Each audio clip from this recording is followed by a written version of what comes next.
but he looked distraught. Welcome to Game Day Battle, where Cleveland sports news meets biased and outspoken opinion. We have a huge show today. It's about that big. Yes. Size does matter. By it the way. matters a lot, and we got a huge one here. So, we're short a member right now. Ramon Torres isn't here tonight. Had to go take care of mom for Mom's Day, so he'll be joining us again next show. You know that all-day dinner? That all-day dinner that extends into the evening. I never leave my mom. What can I tell you? It's Mother's Day. I stay with her for 24 hours. Hey, we don't know about the Mother's last Day. traditions. Let him love his mother. However he needs to. You go on. You love your mother. So anyway, I'm joined to my left. This is Brett Finnegan. Who also loves his mom. He does love his mom. My mother. Tried to take her out to dinner, but she said no. Got turned down by his own mom. What? That's kind of how it happened. I will take Mrs. Finnegan out for a nice turkey dinner and never call her again. Damn. No. Well, this ingrate to my right is Tail Shantz Tercy. And lots of baseball love here today. And I love my mom also. He does. Actually took care of his mom. Hung out. Love you, Mom. Yeah. Absolutely. I love you. Mike Glass. This was probably the biggest weekend you love your in mom? Cleveland. She's cool. She's very sick right now, though. Oh. So we couldn't do Mother's Day. You didn't really comment on your mother Couldn't do on this Mother's Day show, Yeah. so I kind of wanted to make sure you threw it out there. Don't forget about your mom. In next week's show, I'll be celebrating Mother's Day, so I'll talk about my mom then. Oh, cool. Right because on. we're postponing it. A little belated. Okay, seriously. Double ear infection, sinus infection, and a respiratory infection all at the same freaking time. Oh, Happy Mother's Day. That's like the that's like the triple crown. Is it tree pollen? There's 4 things there, though. The quadruple crown. Yeah, that's she right. had to take it up a notch. She did. She bested allergic everybody. to all this pollen going around? I don't know. It might have been how it started. That's how I got mine. Well, our thoughts and prayers are with you. Yeah. Mrs. G. Yes. Take care of that shit. Mrs. G. Mom. Anyway, this is probably the biggest weekend in this young baseball season for this town, and it took place at Comerica Park in their house, in the real mistake on the lake, which is Detroit. It was a great 3-game series, well, at least 2 of the games, back-to-back wins for the Tribe. We are now in first place. Well, tied for first. We're sharing it, but that's still in first place. A good cozy spot. And C goes before D. There you go. So by alphabetical order, we are leading our division. We're going to hit that. We have a number of questions about the Indians tonight. We want to look at a few numbers. Dale's done a lot of research for us. I got numbers out the ass. He did his homework the old-fashioned way. We're playing tough baseball. Surprises. There are things we expected, things that we weren't sure about, and we'll look at all of those. Also, starting rotation, that was always a concern for us. Where is it now? What do we need? Do we not need anything? Are we where we need to be with this rotation since we've been playing good ball? And the last couple of weeks have really shown a lot from this team. But what did it show? What did we learn from this team? We've got to also, I hate to do it, but we've got to address the attendance issue. Is it even an issue? We'll find out here in just a little bit. It's an issue. It's an issue. NBA finals, or the tournament still rolling. Playoffs. And finals coming up before too long. Still no Derrick Rose out there. Still no Derrick Rose, with the team who is now down in the series to the best team in the NBA. Is there any team out there that has a chance of stopping that juggernaut? Probably not, but we'll look into that. Should Rose have played? Should he be doing something, even a few minutes here and there? And is Carmelo Anthony capable of ever having a chance of grabbing a championship in the NBA? So we'll look at that. Also, who's playing the toughest ball right now? I mean, just overall, the toughest basketball on the court. Look at all that. We've got to start, though. We had the big series and the big win this weekend. Roll Tribe!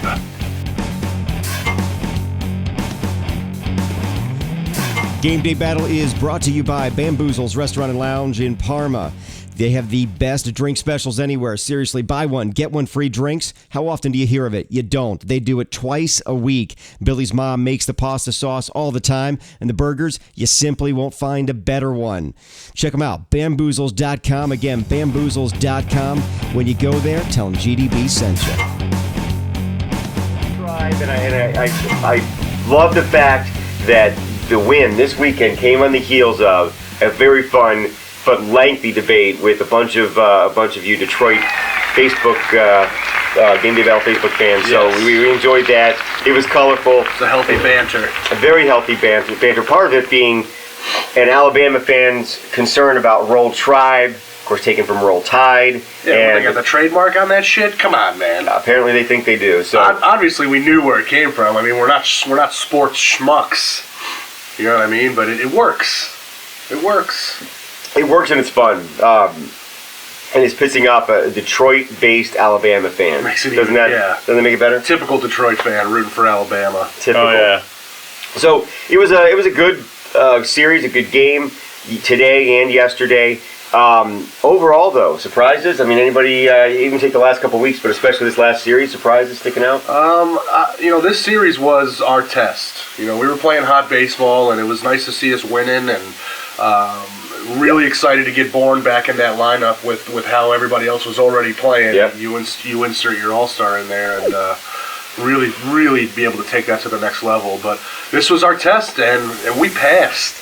You know what? Even with the loss today, I still would have called it a pass to beat Verlander. On the road, that's huge. That doesn't happen every day. Teams aren't beating Verlander or they had the bullpen going in the third inning. That's how bad we were smacking him around. So That's good. yeah, really good. And then today the big win, Mark Reynolds coming in with the pinch hit, and just what he brings to the lineup, and Nick Swisher's on base percentage, and just a lot of good things happening out there. Ryan Rayburn, a little diving finally starting to pay some dividends for us. And where did he come from? Detroit. Yes, he did. Still trying to work him into the lineup and see if he can produce in a month that isn't April. Yeah. Which Well, is, And yesterday, Saturday, it was actually kind of fun for a short bit because it was 3-1 Tribe, and only Indians or former Indians had scored because Peralta knocked that out. Hard to see, guys like Peralta, especially Victor Martinez, on that team. But when you got one of theirs and he's been doing good for us, it kind of helps to right the ship a little bit. Yeah, absolutely. So 20-15, we're sharing the top of the division right now. But we're getting it done on the road as well. We got a winning record both home and away. So the team they look like they're having a good time, and I love the coach. And props to Chris Antonetti for putting this whole team together. And I know it's so early, and we've seen the Tribe come out hot and then simmer out towards the middle of the season and after the All-Star break. But right now, as a Tribe fan, I just couldn't be happier. I know that we still have some questions in our starting rotation, but a mediocre pitcher's best friend is run support. It is. And that's what they went and did. They spent all this money on players who get on base and score runs, and that's taken a load off of our pitchers. And all of our wins, it's not just from us scoring runs. Who went up against Verlander? Anybody? Casimir. Yeah, McAllister was Sunday. Yeah, so I mean that just wasn't run support. He pitched a gem against them. So. A tough hitting team too. Yeah, I mean, so probably the best hitting team in baseball. Yeah, I mean they've got some of the best hitters in baseball, and they're no joke. Their on base percentage is extremely high. Their slugging percentage is extremely high. They're a tough team to pitch against, and to outpitch maybe the best pitcher in the league when he's got run support. That's what it was. It was the double deuce. I mean, we beat up the ace and we shut down the all-star lineup. I mean, what more can you ask for right there? And this series proves to everyone that now we really are for real. Well, and you mentioned the moves that were made and the money that was spent on this team. But this is what I think was interesting about the weekend series with Detroit. These names, Jason Kipnis and Michael Brantley and Carlos Santana, those three guys have actually been really playing a big role recently in what we've been able to do and the steps that they've taken over the last few weeks, especially in this series. Jason Kipnis had 2 runs, it was a 1-4 day against Detroit. He had his 2 runs against that he had were the only ones the Indians were able to get against the starter. He had 8 extra base hits and 12 RBIs in May. So he's really come out, and this is a name that we normally would be depending on. Yeah. And now he's just a nice luxury to have, hanging out in the wings there. Michael Brantley, he was our our one stud last year. Yeah, he's the hottest with the bat right now. He really is. He was 2 for 4 on Sunday, and he had a run, an RBI, a walk. He had a couple of singles. Overall this year, he's lacked some power. He's got a 388 slugging percentage, but he's got a 306 batting average at this point, and high on base percentage. Yeah, second best on the team. So these are guys thrown into a group of guys that are able to function without them, really. Carlos Santana, I think he's one of the highest batting averages in the league right now. Yeah. And that's what we kind of expected from him years, like last year, say. And we're hoping this year, and to see it happening, it's really, really, really enthuses me quite a bit, and it's exciting to see this. And it makes me believe a little bit more in this team because we're not depending on a couple guys that are getting hot. It's a solid group of players doing a lot of good stuff. There and Santana, what's about damn time he came around last year. We were looking for this, and well, he's healthy now too. And he's healthy, exactly. Definitely playing up to that contract. That's for sure. I like. We have a lot of players that can play first. Santana, Swisher, Reynolds. I like Yan Gomes behind plate better than I like Santana. But you get in the lineup, he's going to produce, and that's what we like to see. Yeah.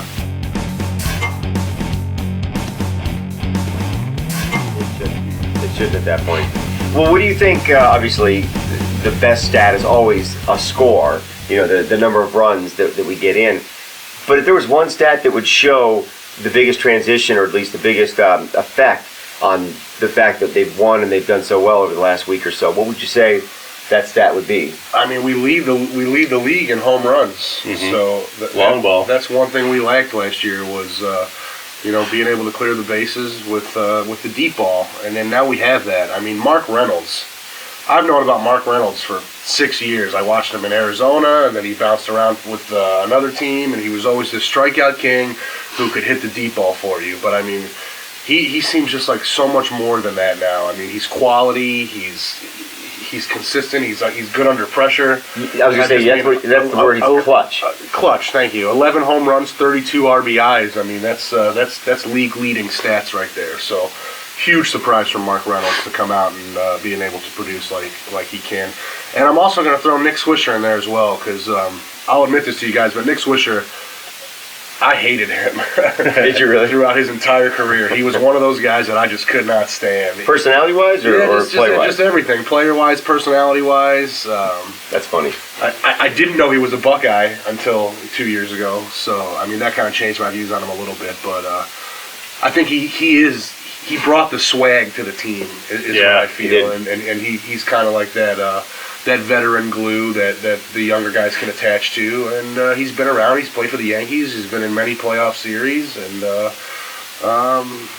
gelling. This team is gelling. Mm-hmm. Well, you know what I heard about Swisher when we were first announced that he was coming here was there was a lot of talk of how he is in the locker room and how good he's in the locker room, that he's fun without being too aloof, and he's a leader without being too strict and without being too hardcore. Yeah. And you hear that kind of stuff, and it's like, well, that's a lot of TV talk, But then the stories about this guy, and I guess what other people talk about him in the locker room now, it's like, well, that's actually what we heard before this all came to be. So it's neat. It's neat to see it all work, and it's neat to see things as you thought they might be. And that doesn't happen much here at all. Mm-hmm. Almost never.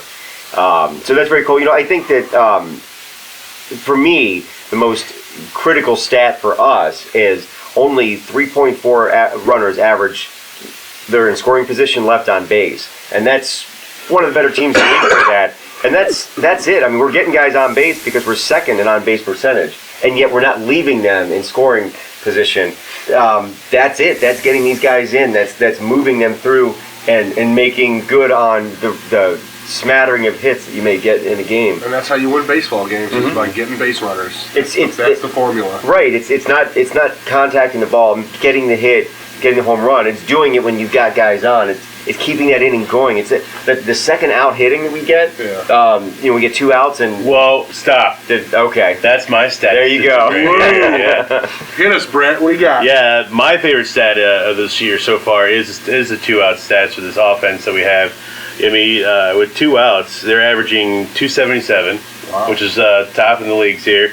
It's 20 home runs, 76 RBIs, and 110 hits with 2 outs. I mean, damn. Yeah, I mean that is just unbelievable. And for them not to give up with that 3rd out just limbering right there, that's unbelievable. And that's what I like about this team is there's a don't give up type swag you want to say going on there. So, and that's what I love about this team right now. And I saw that today when I was watching the game. They brought it up. I go, that's unbelievable. And that's awesome. And I think a lot of that is coaching too. I think that's what Terry Francona brings to this game. Just the knowledge of baseball and the formula and everything that needs to get done. He's got everybody on the same page, and we can only look to get better. And it's keeping guys' heads straight in the game and focused where they need to be. I'm swinging. All right, I hate to do it. So much fun with the win over the weekend against Detroit and the progress we made over the last couple of weeks, being in first place. The attendance is so often the issue right now, and it's on the radio constantly. And one side of me says, you know what, let it go. It's early on. Dale, I think you said it before. I'll get there. There are 80 games there. I'll get there. So that's part of my view of this. But the other part of it is nobody is going. I mean, nobody. And people go in other cities. And I heard on the radio, I don't remember the 3 different minor league teams that this was true of, but these 3 minor league teams had higher audience, more people show up than the Indians did on those same days. That's scary bad. We're like a minor league team, or at least we support our team as if it's a minor league team. 28th out of 30 would be bad. It'd be bad. 29th out of 30 you have a problem at that point. Would be just awful. Right. But we are dead fucking last, Cleveland. How dare you do your tribe like this? Or maybe it's how your tribe has done you over the past 5-6 years that's got you so scorned that you're not even ready to take yourself out to the ball game. But we need to get out there. We are 30th and 30 in the league. We average 14,103 fans a game, and we've had a total of 239,765 fans total for the year in 17 games. Just to give you the idea, the Dodgers average 43,000. They are number 1. They average 43,000 a game and have had over 860,000 fans in their stadium in just 20 games. So we're at least as exciting a team as they are. We're below Tampa Bay, and they want to kill their owner. That's awful. Yeah. Miami. I mean, Miami used their fans and the taxpayers' money to put together an all-star team and to get their new stadium, only to dismember the team right after the stadium was built. Yep. And their fans are still going out to watch the shitty-ass Marlins more than people are going to watch Tribe Baseball. That a nice fish tank behind home.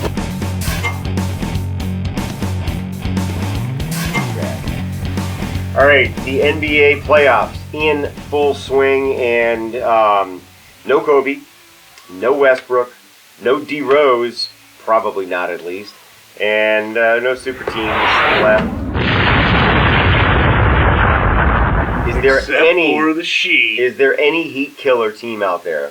Heat killer capable team? San Antonio. I think San Antonio is our only hope. I don't see it though. I mean, San Antonio, I know they're a well-run team. They got superstars. Maybe not superstars, but they got all-stars. But OKC's not in anymore. They're without Westbrook. What?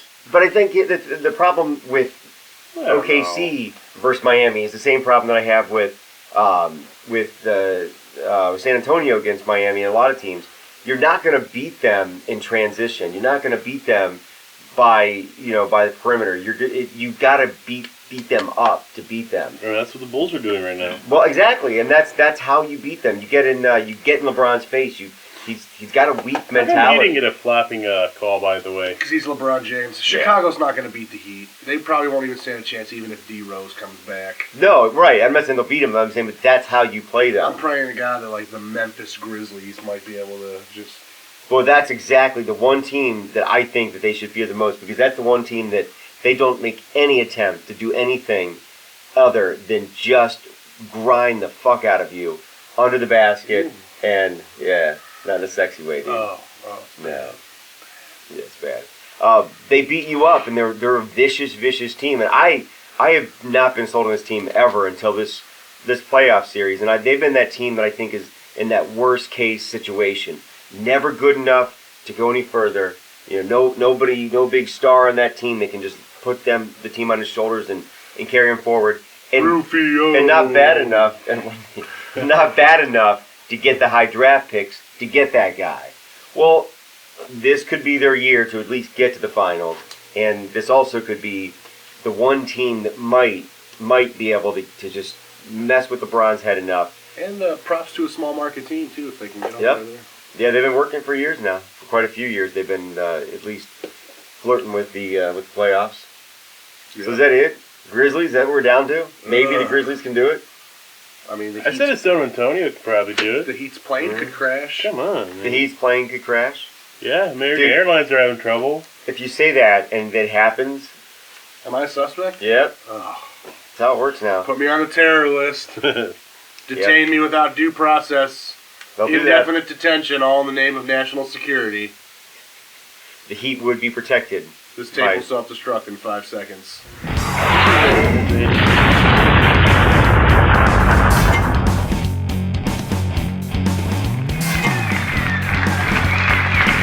Alright, so what are we doing here, Brad? What's going on? What is this part of the show? Alright, it is now time for the 2-minute drill, one of my favorite segments. The whole thing is my favorite, but this is one that's very exciting. I like the drum roll, thank you. Alright, we have 2 minutes. We got 5 questions. You gotta get those questions answered within 2 minutes. Easy enough. Rapid fire. Rapid. Are we ready? Start. All right, here we go. What have we learned about the Cleveland Indians so far? They fucking fight and they fight and they fight and they will not give up, and I love it. That they are gelling and putting a quality product out on the field, and it's producing into wins. I also agree with both those. They're fighting. I like the no give up type attitude in the locker room there. Chris Antonetti, holla! Yeah. All right, here we go. Instant replay in baseball. Do you love it or do you hate it? I hate it, but it's got to stick around. They got to fix it. They got to do it right. It's fucking easy. It's a video. Look at it. Get it right. Yeah, all in favor of trying to get the right call on the field. Do whatever you got to do to get that right. I mean, it's easy. I agree, but if that call is still wrong, those umpires should face a suspension or a fine. Hit them in the pockets, just like they do to us. All right, here's a big one right here. Tim Tebow is released by the New York Jets. Will anyone sign him in the NFL? Yes, and it'll be for a very insignificant role, but why not? He's a good athlete. Teams are terrified of Tim Tebow because of the media circus that comes with him. You automatically create a quarterback controversy, and we saw what happened in New York. I think if he has any chance, I'd like to see him in Jacksonville, but I figure you'll probably see him on a CFL team. I'm going to say no. He's going back to Florida Gators, and he's going to be the ball boy. Nice. Mel Kiper was 1 out of 32 picks was accurate in the NFL draft. Is he a joke or does he really know his shit? Okay, so that means that he's able to pick the number 1 pick because we all know what it's going to be before it even starts, and gets the rest of them wrong. That makes him a joke. Greatest job in the world, NFL draft commentator. Yep. I mean, you have to be held accountable for nothing. You just throw a bunch of names out there and pay a 6-figure salary. And admit it, we all watch him though. Yeah. So. True. He's a joke. That's what I say about him. All right, who is your All-Star Indian for this year's All-Star Game? Carlos Santana. Mark Reynolds. Keep it up. I also like Mark Reynolds also. I think he deserves to be there. So we have 2, 1, 0 seconds left. Well in time. We're pros now. Yeah, we got this. Yeah. We're pros. We know what we're doing. We can do a minute and 55-second drill. Oh. Yeah. Make it 10 questions next time. And the 2-minute drill is brought to you by Bamboozles. Right, Mike? Tell us about it. Shopping. That is a great place with great food. You really can't find better food than what they have. And BOGO drink specials? Get the fuck out of here. Buy one, get one free drinks. It's a free drink. Who does not want a free drink? You want one right now. I'll buy you a drink if you subscribe to our Facebook page. Which you absolutely should do. Actually, our YouTube page. That's where, do that right now. The money's at. Mm-hmm. We have YouTube, and tell your friends about it. I got 2 girls I'm trying to send to college, 1 boy, And YouTube likes. Please. I'm still trying to pay for college. Yeah, actually, that's true. That's very true. So we're banking all of it. Damn, he's on right. you OCB, man. Ready? Yeah. We have a very, very small amount of time left, and we are going to use that small amount of time to raise our beer or pour our beer out or bitch about somebody for a few minutes. It's just what we like to do to close this show out. Actually my favorite segment of the entire show. I think that we need to start today off with Dale. Yeah, you knew it was coming, didn't you? I knew it. You were going to try and play me. What a week it's been in Cleveland, Ohio the past week as we made national news. Was one of the craziest stories you've ever heard of. Yep. After 10 years in captivity, Yep. Amanda Berry, Gina DeJesus, and Michelle Knight were all found to be alive a mile from where they were taken. Just what a rock your world kind of story that was, to think that something like Tremendous. that could happen. I mean, in West Cleveland, where the houses are fucking built almost right on top of each other, anytime that neighbor was getting into his car, he was on the other side of a living hell going on inside that house. And props to those women. You have to be strong to be able to make it through something like that. 10 years. 10 years. And, just glad to hear that they have their lives back. I love the circus that became Charles Ramsey and how he became a little internet star. Yep. Just real crazy. I just want to drink to those ladies and welcome you back to your world and your life. And while you may never be the same, you are free and justice can now be done. What a story. I'm sorry, I'm almost at a loss for words from it. Maybe it's now that I have kids. I mean, you really... Well, and it's what's so just odd, I guess, is that they all lived in the neighborhood. These were his neighbor's kids. It was his daughter's best friend. Gina DeJesus was Ariel Castro's daughter's best friend, and she got into the car with him. That's why. And you heard his statement where he said, why did they get in the car with a stranger? They made a mistake of getting in the car with a stranger. It's their fault. I mean, there's still way more to come from this.